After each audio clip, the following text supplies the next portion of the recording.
অনেক বিপ্লবী ছেলেবেলে যারা একসময় আন্দোলন করতো বাইরের রক্ত দেখে তারা এখন সাদাবাদের সাথে সম্পৃক্ত। একসময় তারা আওয়ামী লীগের পা চাটতো এবং আমার সাথে সমঝোতা করে তারা ফেসবুকে রাতে স্ট্যাটাস দিলেও দিনও তাদের সাথে বাগবাটোয়ারা করতো। কক্সবাজারে বসে আমার সাধারণ শিক্ষার্থীর কেন মামলা করতে হবে, রংপুরে বসে কেন সাধারণ শিক্ষার্থীর মামলা করতে হবে, আমাকে গুলিয়ে চালিয়েছে সেই জন্য। আমার যে শহীদ ভাই তাদের কেন কবর থেকে তুলে এগুলো তদন্ত করতে হবে। যে মুসি সেও যেন একদিন এমপি হতে পারে, একজন মন্ত্রী হতে পারে, একজন প্রধানমন্ত্রী হতে পারে।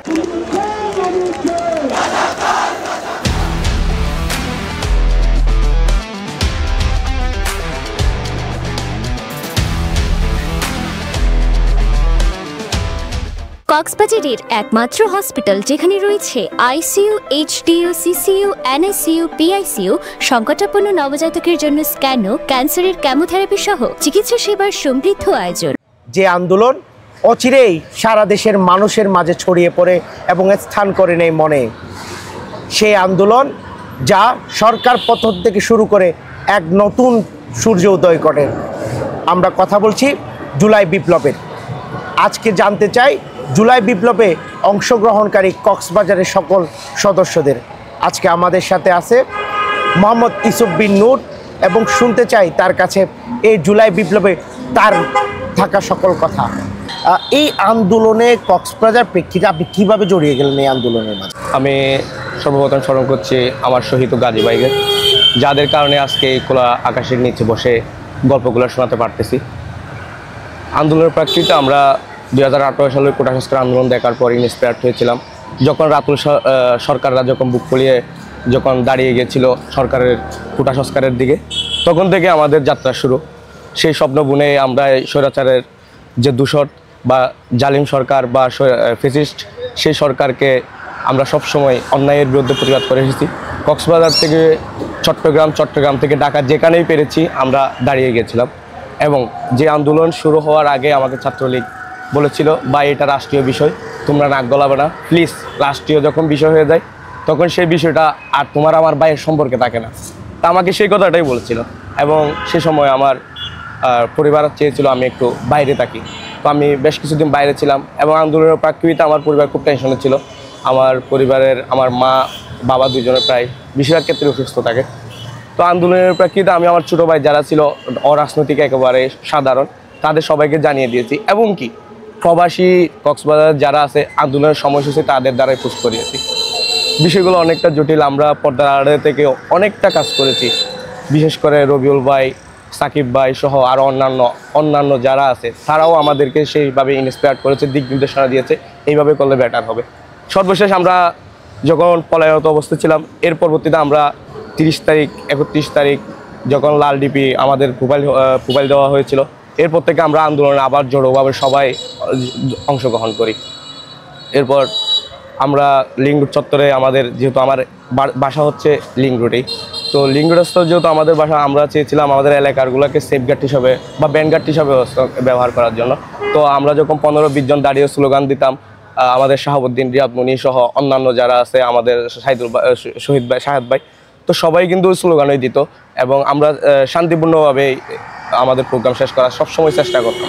যেহেতু কক্সবাজারের আন্দোলনের মধ্য দিয়ে ঢাকাতে কোনো পরিবর্তন হবে না, আমরা জাস্ট এটা বোঝা যাচ্ছিলাম কক্সবাজারের বিপ্লবী ভাইরা আছে এবং আমরা সবসময় রুখে দাঁড়াবো, প্রতিরোধ করব। আমরা আমাদের ভাইদের সাথে আছি, আমরা আমার ভাইদের রক্তের জবাব নেব। আমাদের দাবি দেওয়া এটাই ছিল যে আমাদের যে শহীদ ভাইগুলো রয়েছে সেগুলোর যেন আত্মা শান্তি পায়, সেগুলোর যেন আমরা বলতে পারি আমরা ভাইদের জন্য দাঁড়িয়েছি। আচ্ছা, যে আন্দোলনের সময় একটা পরিবারের বাধা থাকে, অনেক সময় দেখেন যে মা বাবার যে ভালোবাসা, সেই ভালোবাসার জায়গাটা সবসময় চায় ছেলেকে একটি নিজের গণ্ডির নিজে আগলে ধরার একটা ব্যাপার সবসময় প্রত্যেকটা মা বাবার মধ্যে কাজ করে। আসলে আপনার পারিবারিক বিষয়টা কেমন ছিল, কোনো চাপ ছিল কিনা? আমার পারিবারিক বিষয়ে আমি আন্দোলনের সময়কার মিডিয়া দেখলে আমি নিজের মুখ লুকিয়ে রাখতাম। আমার মা একটা স্মার্টফোন আমার ভাইয়া গিফট করছে, তো স্মার্টফোন দিয়ে আমার ছবি দেখলে আমাকে বলতো তুই আন্দোলনে যাচ্ছিস বা এ করতেছিস। আমি সকালবেলা 5 তারিখ এবং 5 তারিখ সকালবেলা 10টায় বাসা থেকে বেরোইছি, আমার মারে বলছে আমি আন্দোলনে যাচ্ছি না, জাস্ট চা খেতে যাচ্ছি, চা খেয়ে চলে আসবো।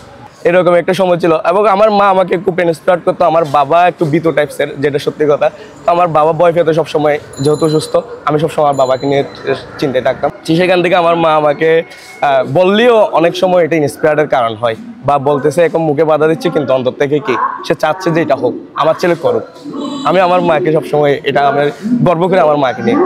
আচ্ছা, আন্দোলনের সময় তো অনেক বাধা বিপত্তি ছিল, পুলিশের একটা ধরপাকড়াও একটা ব্যাপার ছিল, তো এই জিনিসগুলোকে উপেক্ষা করে কেমনে আন্দোলনে যোগ দিয়েছে? কক্সবাজারের পুলিশ যে থানা অনেকটা অ্যাগ্রেসিভ ছিল, আবার অনেকটা শান্ত পরিবেশেও ছিল। কয়েকটা এসআই আমাদেরকে প্রচুর জ্বালিয়ে দৌড়াপাকড়ার মধ্যে রেখেছে। এর মধ্যে অনেকে আবার সহযোগিতাপূর্ণ আচরণ করেছে।